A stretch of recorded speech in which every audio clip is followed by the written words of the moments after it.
November 6th, 2019, 2:35 p.m. Security cameras capture a 25-year-old man purchasing zip ties and duct tape at a convenience store in Apopka, Florida.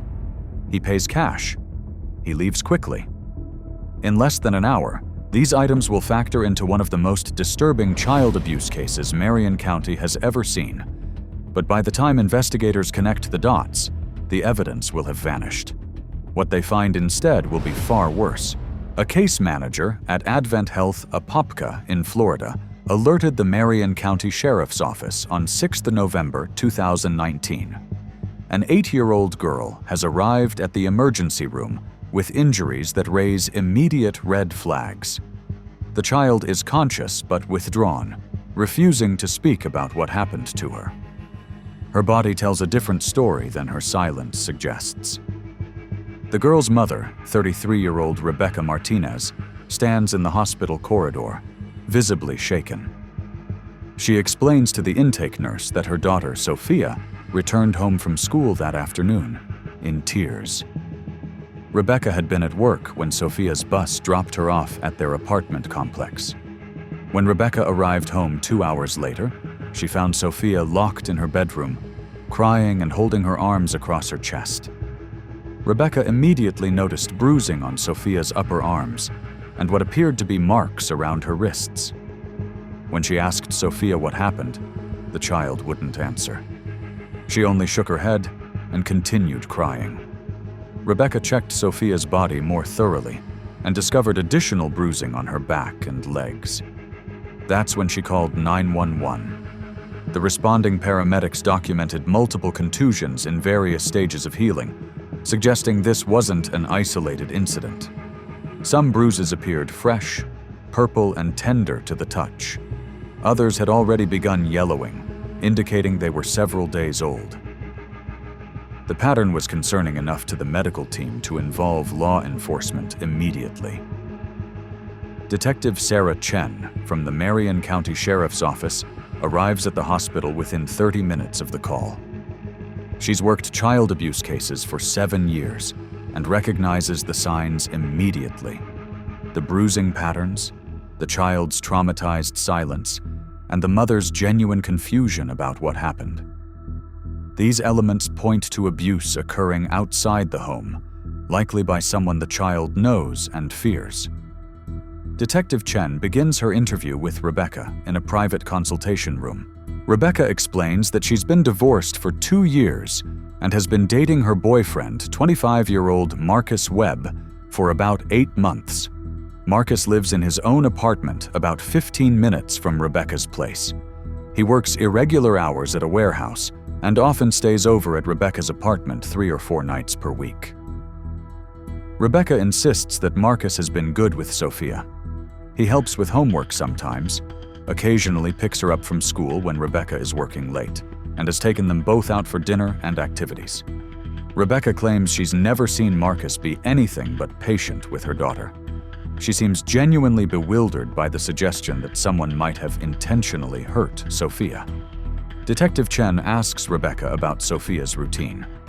The child attends Apopka Elementary School and usually takes the bus home, arriving at the apartment complex around 3:15 p.m.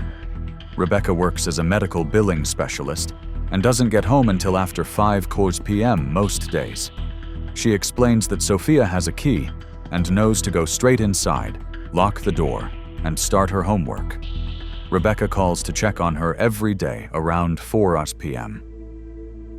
But today was different. When Rebecca called at 4 p.m., Sophia didn't answer. Rebecca called 3 more times, but there was no response. Growing worried, Rebecca left work early and rushed home. That's when she found Sophia in her bedroom, injured and terrified. Detective Chen shifts the conversation to Marcus. Where was he today? Rebecca checks her phone and shows the detective their earlier text exchange.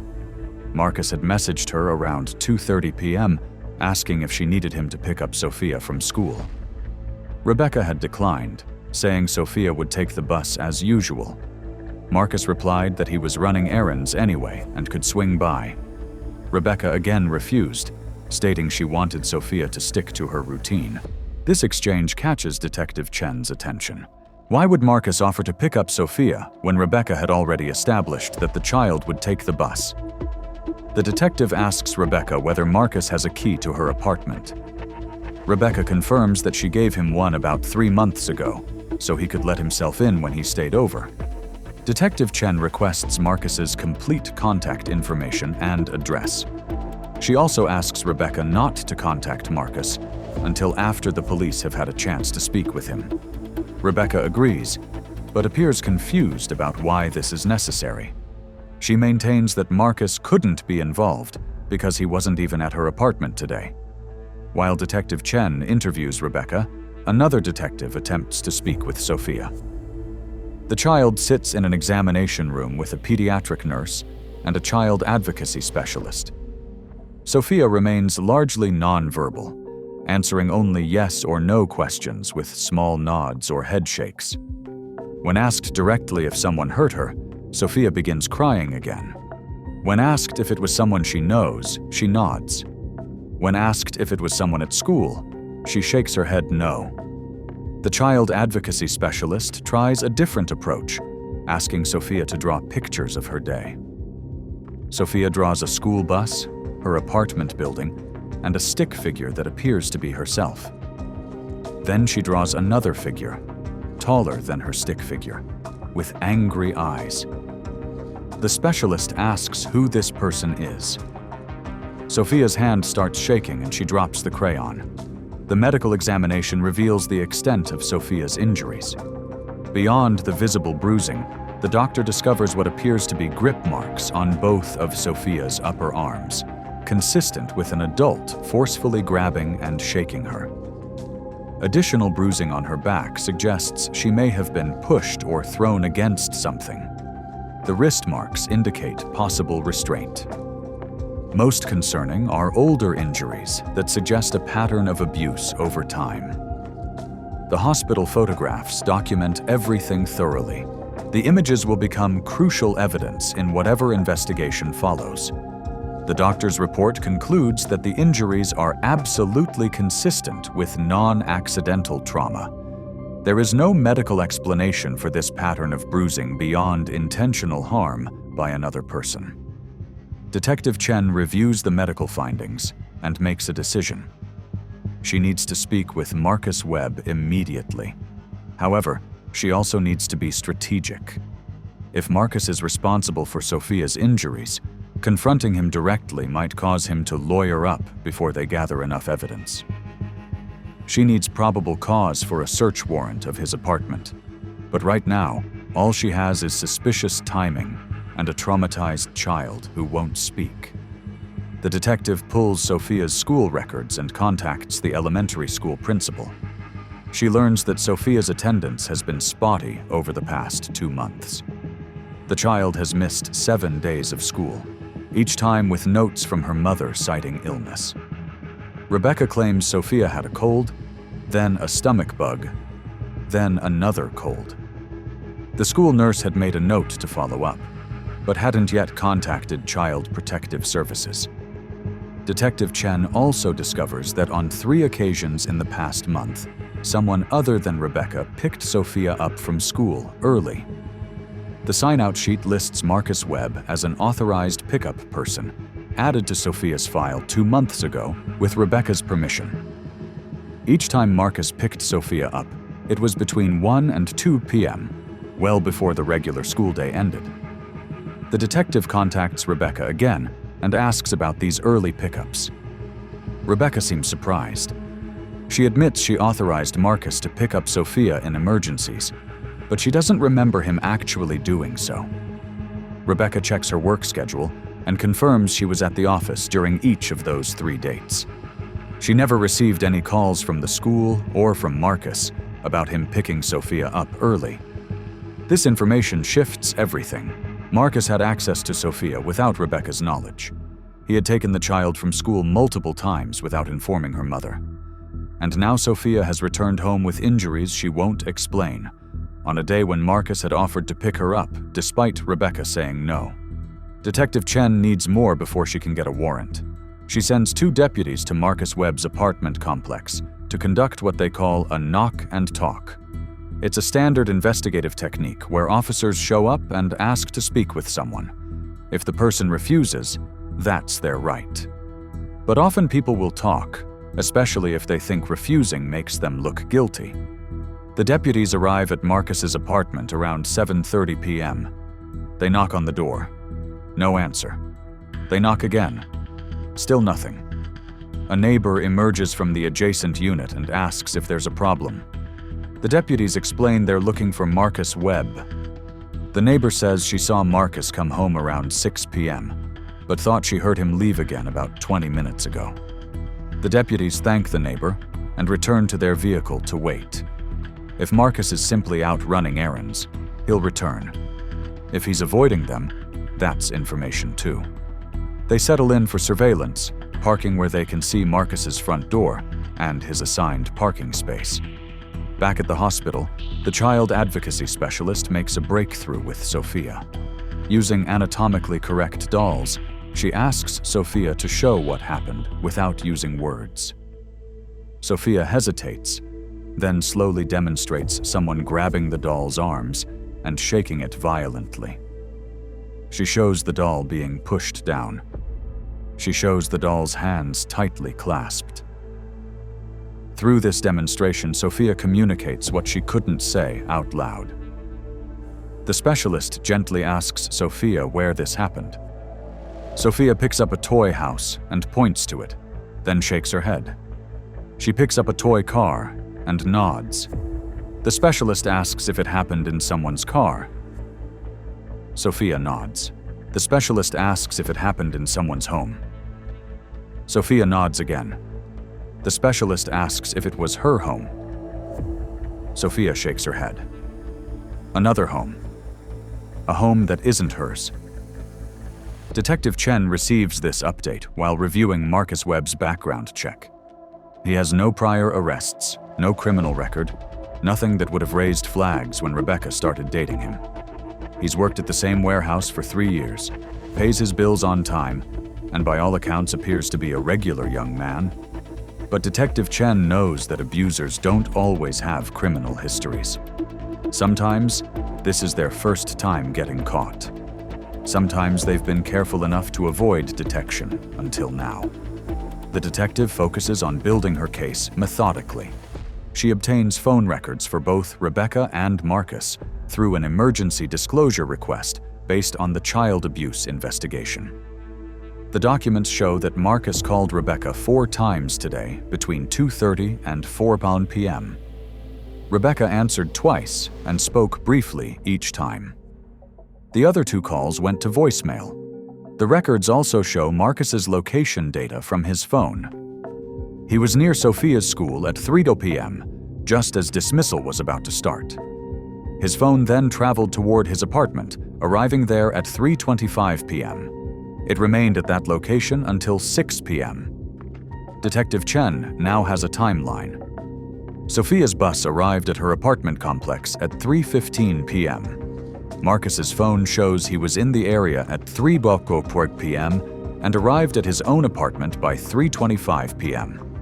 If he intercepted Sophia somehow between the bus stop and her apartment, took her to his place, abused her, and returned her home. The timing would be tight, but possible. The detective needs something more concrete. She needs evidence that Sophia was actually at Marcus's apartment.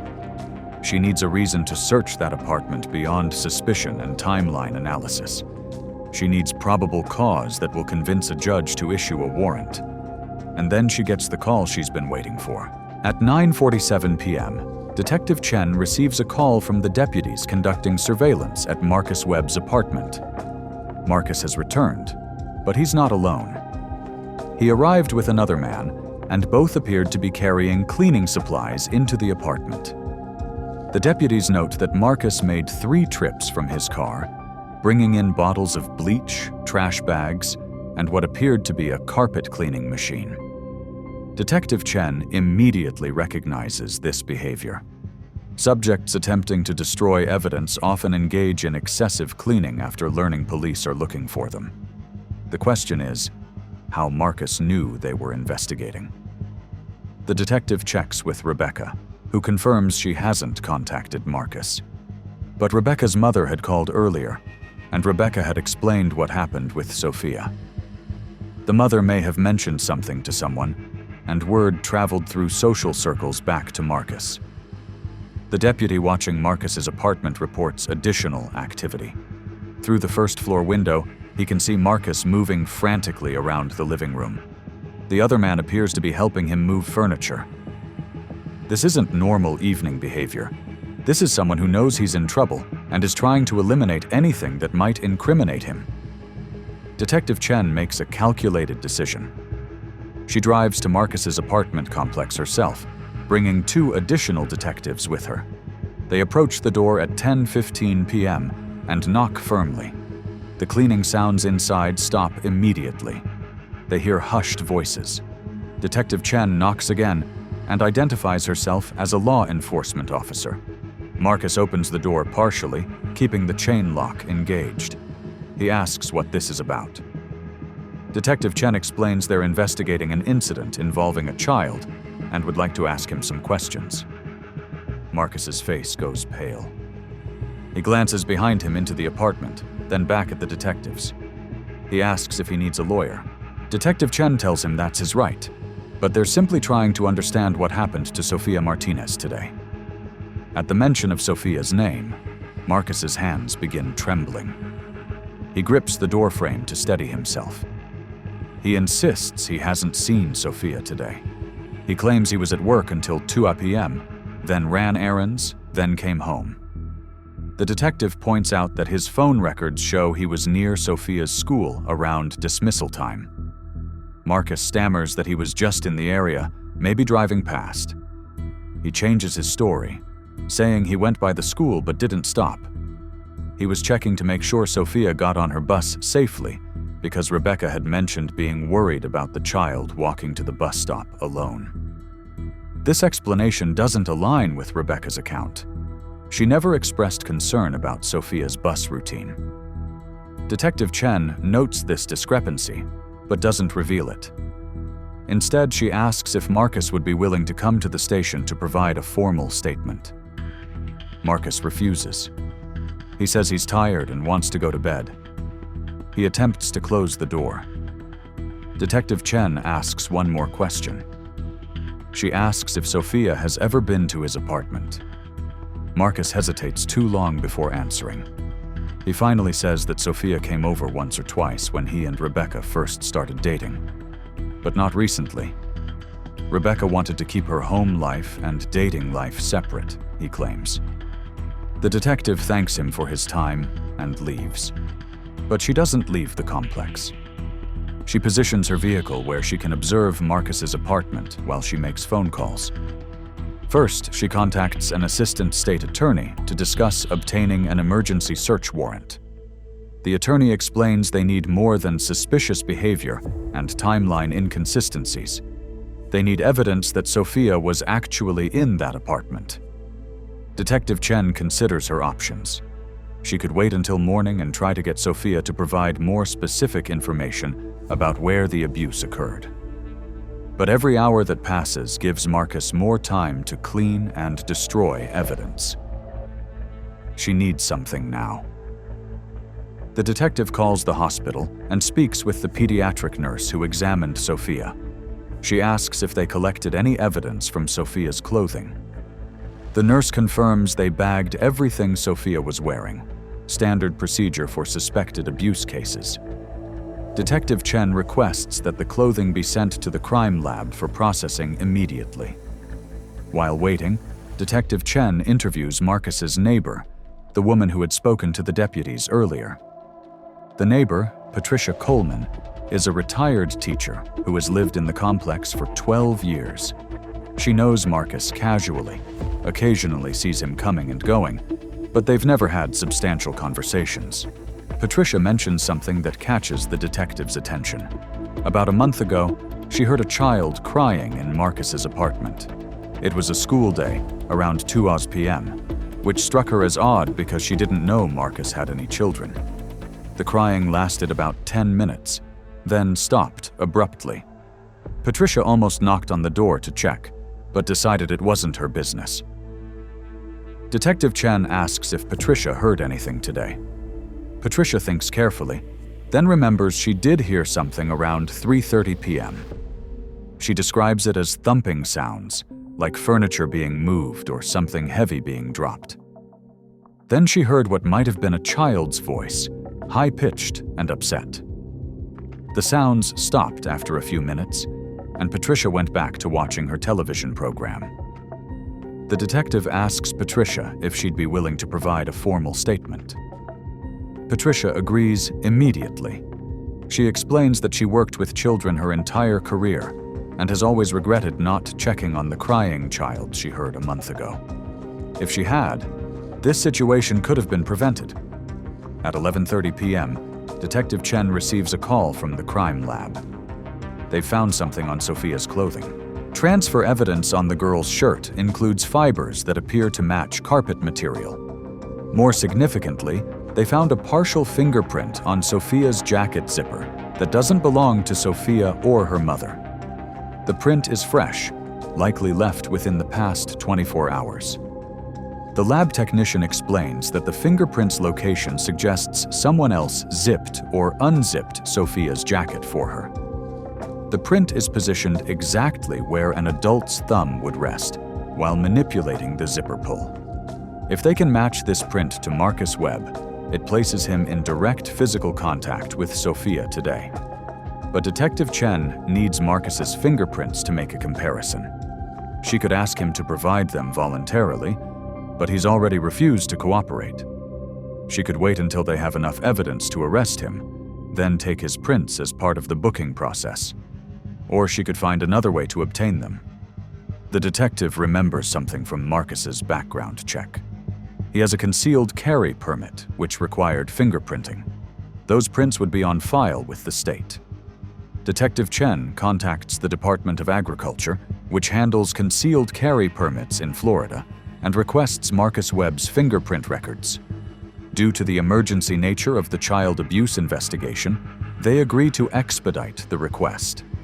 By 1:30 a.m., Detective Chen has Marcus's fingerprints from his permit application. She forwards them to the crime lab for comparison with the print found on Sophia's jacket. The analysis takes 40 minutes. At 2:10 a.m., the lab calls back with confirmation. The print on Sophia's jacket is a definitive match to Marcus Webb's right thumb. This is the evidence Detective Chen needed. Marcus told her he hasn't seen Sophia recently. He claimed he was driving past the school, but his fingerprint is on her jacket, fresh from today. He had physical contact with Sophia, and he lied about it. Detective Chen immediately begins drafting a search warrant application for Marcus's apartment. She includes the fingerprint match, the neighbor's statement about hearing a child in distress, Marcus's suspicious cleaning behavior, the phone location data, and Sophia's injuries. Together, these facts establish probable cause that evidence of child abuse exists in Marcus's residence. The assistant state attorney reviews the warrant application and approves it. At 3:15 a.m., Detective Chen appears before an on-call judge who reviews the probable cause affidavit. The judge signs the search warrant at 3:40 a.m., authorizing law enforcement to search Marcus Webb's apartment for evidence related to the abuse of Sophia Martinez. Detective Chen assembles a team. She wants crime scene technicians, evidence collection specialists, and additional detectives. They need to process this scene thoroughly because Marcus has already attempted to clean. Finding evidence will be challenging, but not impossible. Bleach destroys DNA but doesn't eliminate everything. Luminol can reveal blood evidence even after washing. Forensic techniques can uncover what people try to hide. At 4:30 a.m., the team approaches Marcus's apartment. Detective Chen knocks loudly and announces they have a search warrant. Marcus doesn't answer. She strikes again, shouting that they will force entry if necessary. Finally, the door opens. Marcus stands in the doorway wearing the same clothes from earlier.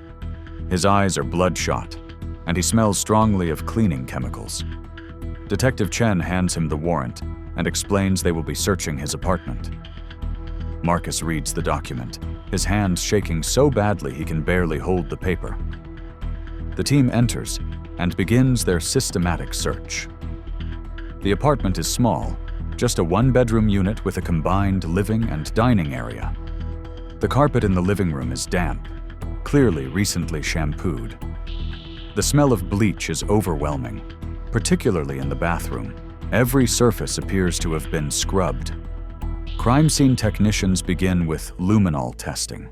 They close the blinds, darken the room, and spray the chemical reagent on the living room carpet. Under UV light, several areas glow bright blue, indicating the presence of blood. Marcus has cleaned it, but traces remain. The blood evidence shows a pattern consistent with someone bleeding while lying on the floor. Detective Chen watches Marcus's reaction to the luminol results. His face crumbles. He sinks onto the couch and puts his head in his hands. He doesn't speak, but his body language communicates defeat. He knows they've found what he tried to hide. The technicians continue their work. They find more blood traces in the bathroom, suggesting Sophia was injured badly enough to bleed in multiple locations. They discover small handprints on the wall near the floor, child-sized, positioned as though someone was trying to brace themselves or push away from something. In the bedroom, technicians find fibers on the bed that appear to match Sophia's clothing. They also discover a child's hair elastic on the nightstand, pink with a small butterfly decoration. When shown a photograph, Rebecca confirms it belongs to Sophia. She had been wearing it when she left for school that morning. The most damaging evidence comes from the bathroom trash can, which Marcus forgot to empty during his cleaning frenzy. Buried beneath other garbage, investigators find paper towels stained with blood. The amount isn't large, but it's consistent with cleaning up after someone sustained injuries from physical violence.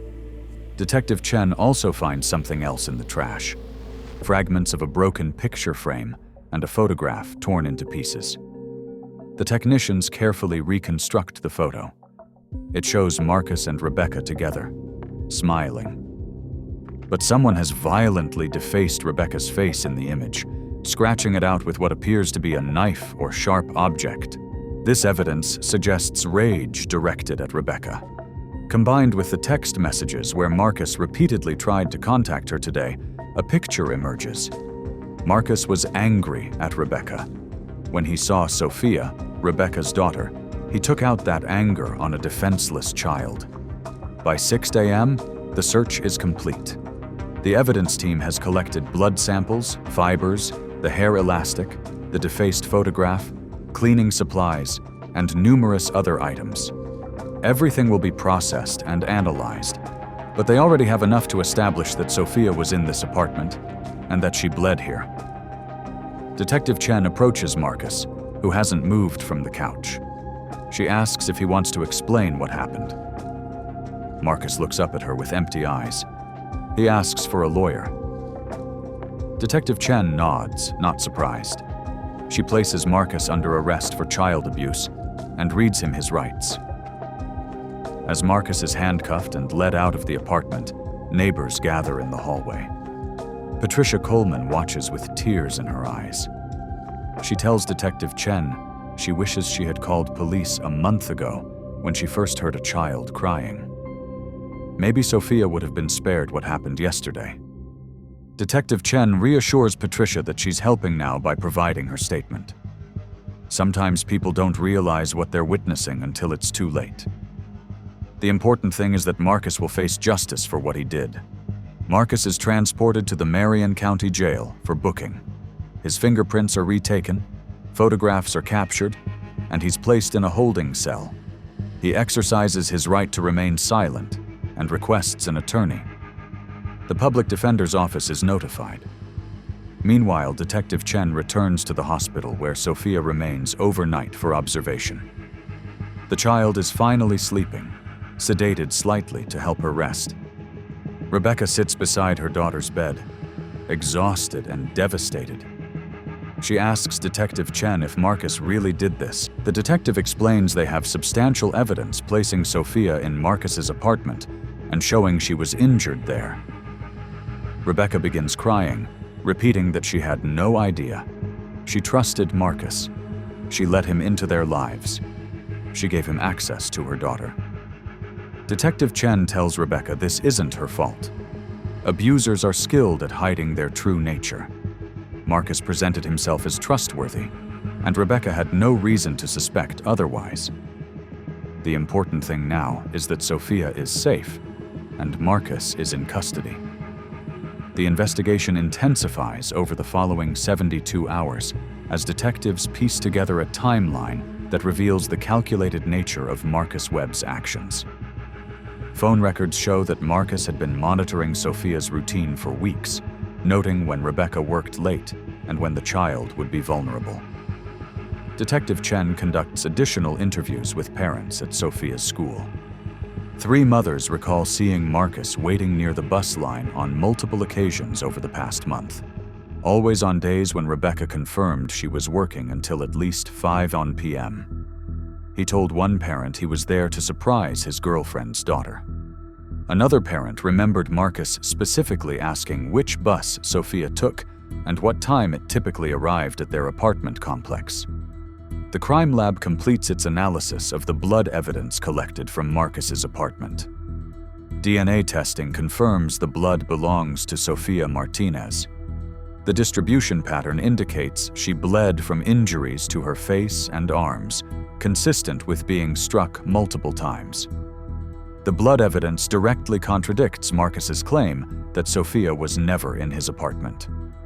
Further analysis of Sophia's clothing reveals additional transfer evidence. Microscopic paint chips embedded in her shirt fabric match paint samples taken from Marcus's living room wall. The forensic examiner concludes that Sophia was pressed or thrown against that specific wall, with sufficient force to dislodge paint fragments. Detective Chen obtains Marcus's work records from the warehouse where he's employed. His timesheets show he requested early release on November 6th, clocking out at 1:45 p.m. instead of his scheduled 5 p.m. His supervisor notes that Marcus claimed a family emergency. This early departure gave Marcus ample time to position himself near Sophia's school before dismissal. Security footage from a convenience store 3 blocks from Sophia's school captures Marcus purchasing zip ties and duct tape at 2:35 p.m. on November 6th. The timestamp places him in the area well before school dismissal. When investigators search his apartment more thoroughly, they find a receipt for these items in his kitchen drawer, but the items themselves are never located. The implication is alarming. Rebecca provides Detective Chen with access to her home computer and discovers that Marcus had been using it to search for information about child custody laws and parental rights in Florida. The search history reveals dozens of queries about whether a mother's boyfriend could gain legal custody of her children if something happened to the mother. Other searches included phrases like, "How to discipline someone else's child," and "When does punishment become abuse?" These searches paint a picture of someone who saw himself as having authority over Sophia that he didn't actually possess. Marcus had begun viewing himself as a parental figure with rights to discipline Rebecca's daughter, despite having no legal relationship to the child whatsoever. Detective Chen interviews Marcus's co-workers and learns that he had been complaining about Rebecca's parenting for weeks. He told multiple people that Rebecca was too soft on Sophia, that the child needed stricter discipline, and that he could do a better job raising her. Co-workers describe Marcus as increasingly agitated when discussing Rebecca and Sophia, particularly after Rebecca began pulling back from the relationship. Text messages between Marcus and his own mother reveal additional concerning information. In one exchange from 2 weeks before the incident, Marcus wrote that Rebecca was talking about ending their relationship. He expressed anger that Rebecca would abandon him after he had invested so much time helping raise her daughter. His mother advised him to accept the breakup and move on. Marcus responded that he wasn't ready to let them go yet. The medical team provides Detective Chen with their complete evaluation of Sophia's injuries. Beyond the evident bruising, X-rays reveal a partially healed fracture in Sophia's left forearm that Rebecca knew nothing about. The injury is approximately 3 weeks old, placing it during the time when Marcus picked Sophia up early from school on 3 separate occasions. Dr. Patricia Hayes, a pediatric abuse specialist, reviews Sophia's medical file and provides her expert opinion. The pattern of injuries indicates sustained abuse over several weeks, not a single incident. The older fracture, the multiple bruises in various stages of healing, and the fresh injuries from November 6th all point to repeated violence. Dr. Hayes concludes that Sophia was being systematically abused during the times Marcus had access to her without Rebecca's supervision. Armed with this comprehensive evidence, the state attorney's office files upgraded charges against Marcus Webb. In addition to child abuse, he now faces charges of aggravated battery, false imprisonment, and kidnapping. The kidnapping charge stems from Marcus taking Sophia from near her apartment complex to his residence without parental permission and holding her there against her will. Marcus's attorney attempts to negotiate a plea deal, but prosecutors refuse. The evidence is overwhelming, and they intend to pursue maximum penalties. The assistant state attorney assigned to the case tells Detective Chen they're building toward charges that could result in decades in prison. Meanwhile, Child Protective Services works with Rebecca and Sophia to establish safety protocols and arrange counseling. Sophia begins seeing a child psychologist specializing in trauma. During her 4th session, Sophia finally speaks about what Marcus did to her. Through careful, age-appropriate questioning, Sophia describes how Marcus would pick her up from school and tell her it was a surprise for her mother. He would take her to his apartment and initially give her snacks and let her watch television. But over time, his behavior changed. He began criticizing her, telling her she was badly behaved and needed to learn respect. Sophia describes being grabbed by her arms and shaken when she asked to go home. She recounts Marcus yelling at her that she was ungrateful, that her mother didn't appreciate him, and that Sophia needed to learn discipline. The arm fracture occurred when Marcus twisted her arm behind her back as punishment for spilling juice on his couch. On November 6th, Sophia explains that Marcus was waiting near the bus stop when she got off.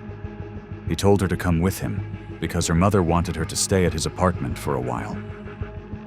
Sophia didn't want to go, but was afraid to refuse. Once inside his apartment, Marcus became angry, accusing Sophia of telling her mother bad things about him and ruining his relationship with Rebecca. Sophia tried to leave, but Marcus blocked the door.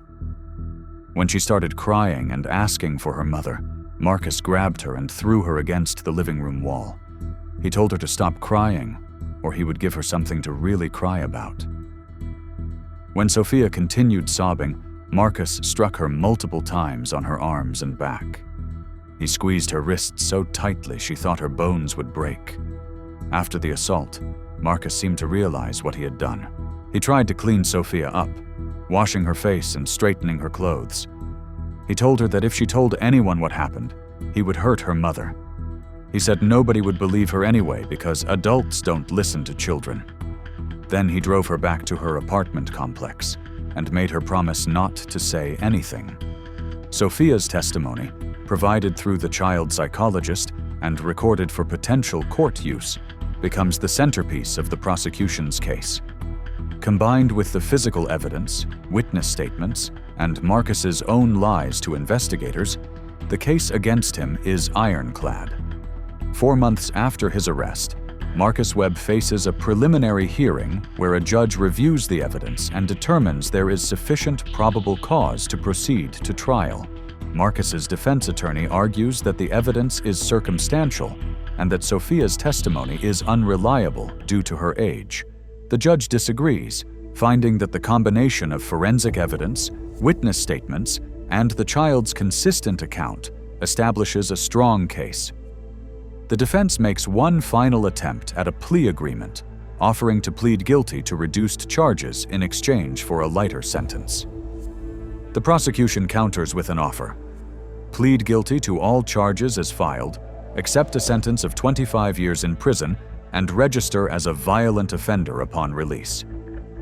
Marcus consults with his attorney for several days before declining the offer. He insists on taking his case to trial. The trial begins on August 12, 2020, 9 months after Sophia's assault. The prosecution presents their evidence methodically over 5 days. Dr. Hayes testifies about the pattern of injuries and explains how the medical evidence proves sustained abuse. Crime scene technicians walk the jury through the forensic findings from Marcus's apartment. Patricia Coleman describes hearing a child in distress. Rebecca testifies about Marcus's increasing controlling behavior and his anger when she tried to distance herself from the relationship. The most powerful testimony comes from Sophia herself. Now 9 years old and having worked extensively with her therapist, Sophia takes the stand and describes what Marcus did to her. Her testimony is clear, detailed, and devastating. She identifies Marcus in the courtroom and explains that she was afraid of him, but is not scared anymore because her mother and the detectives promised he cannot hurt her now. Marcus's defense attempts to suggest that Sophia's injuries could have come from playground accidents or rough play with other children. They argue that the blood in Marcus's apartment could have been from a nosebleed during one of Sophia's earlier visits when Rebecca was present. They claim the fingerprint on Sophia's jacket proves nothing, except that Marcus had contact with her at some point, which he never entirely denied. The prosecution dismantles each argument systematically. Medical experts explain that Sophia's injuries are absolutely inconsistent with playground accidents. The blood pattern evidence proves someone was injured while lying on the floor, not from a simple nosebleed. The fingerprint, combined with Marcus's lies about when he last saw Sophia and his location data from the day of the assault, proves he had recent contact with her despite his denials. The jury deliberates for 6 hours before reaching a verdict. They find Marcus Webb guilty on all counts: aggravated child abuse, aggravated battery, false imprisonment, and kidnapping. The courtroom remains silent as the verdict is read, but Rebecca begins crying quietly, holding Sophia close to her. During the sentencing phase 3 weeks later, the judge hears victim impact statements. Rebecca describes the guilt she carries for allowing Marcus into their lives and the ongoing trauma Sophia experiences. She explains that her daughter has nightmares, fears being alone, and struggles with trusting adults. Rebecca notes that simple activities like going to school or being dropped off at a friend's house now trigger anxiety in Sophia because of what Marcus did. Sophia, with her mother's support, also provides a brief statement. She tells the judge that Marcus hurt her and scared her, but that she is working hard in therapy to feel safe again. She says she wants other children to know that if someone hurts them, they should tell a trusted adult, even if the person says not to. The judge delivers his ruling. He sentences Marcus Webb to 35 years in the Florida Department of Corrections, with no possibility of parole for the first 25 years. He describes Marcus's actions as predatory, calculating, and fundamentally evil. The judge notes that Marcus specifically targeted a vulnerable child, isolated her from her mother, and inflicted sustained abuse while manipulating both Sophia and Rebecca. Additionally, Marcus must register as a violent offender and is prohibited from any contact with minors upon his eventual release.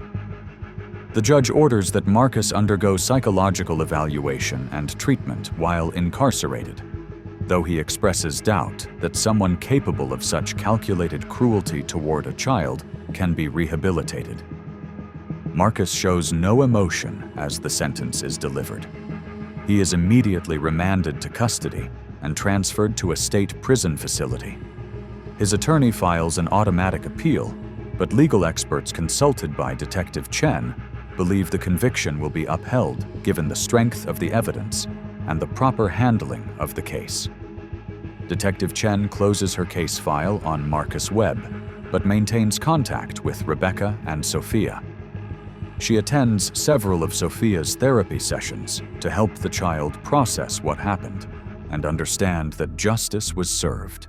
The detective explains to Sophia that she was courageous for eventually speaking about what Marcus did, and that her testimony helped ensure he would never hurt another child. Rebecca eventually moves to a different apartment complex, wanting a fresh start away from the location where Marcus had access to their lives. She becomes an advocate for child abuse awareness, speaking at local schools and community centers about recognizing warning signs of abusive relationships and protecting children from predators who disguise themselves as trustworthy partners. Sophia continues therapy throughout her childhood. Her psychologist reports steady progress, though the trauma will likely affect her for years to come.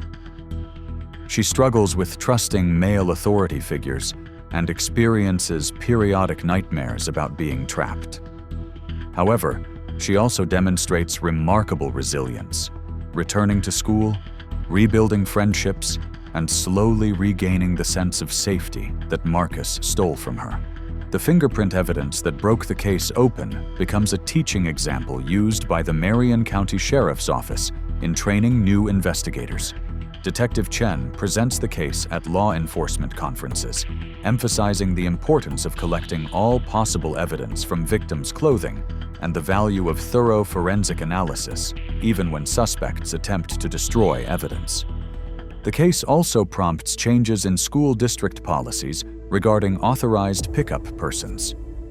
Schools now require annual verification of who is permitted to pick up children and immediately notify parents via text or app notification whenever a child is signed out early by someone other than the primary guardian. 3 years after Marcus's conviction, Detective Chen receives a letter from Rebecca. She writes that Sophia is doing well, excelling in school, and has joined the soccer team. The nightmares have decreased significantly, and Sophia is learning to trust again. Rebecca thanks the detective for believing her daughter, for working tirelessly to build the case against Marcus, and for ensuring justice was served. Rebecca's letter includes a drawing from Sophia showing a police badge with a heart in the center and the words, "Thank you for keeping me safe," written in careful cursive.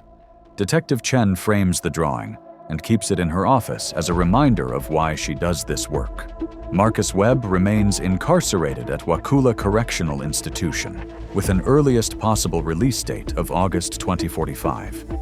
Prison records indicate he has been written up multiple times for disciplinary violations and refuses to participate in treatment programs. Fellow inmates and corrections officers describe him as bitter, maintaining that he did nothing wrong and that the system mistreated him. The case of Marcus Webb stands as a stark reminder that child predators often hide in plain sight, presenting themselves as helpful, caring partners while concealing their true intentions. The investigation demonstrated how crucial forensic evidence, particularly fingerprint analysis, can be in establishing facts when victims are too traumatized to speak about their abuse immediately. For Sofia Martinez, now a teenager working through her trauma with continued support, the case represents both the worst and best of what can happen when a child is victimized. The worst. A trusted adult exploited his access to hurt her repeatedly. The best?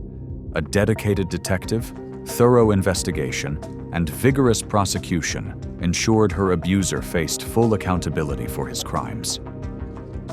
The fingerprints Marcus left on Sophia's jacket, the evidence he thought he could bleach away, and the courage Sophia eventually found to tell her story combined to deliver justice.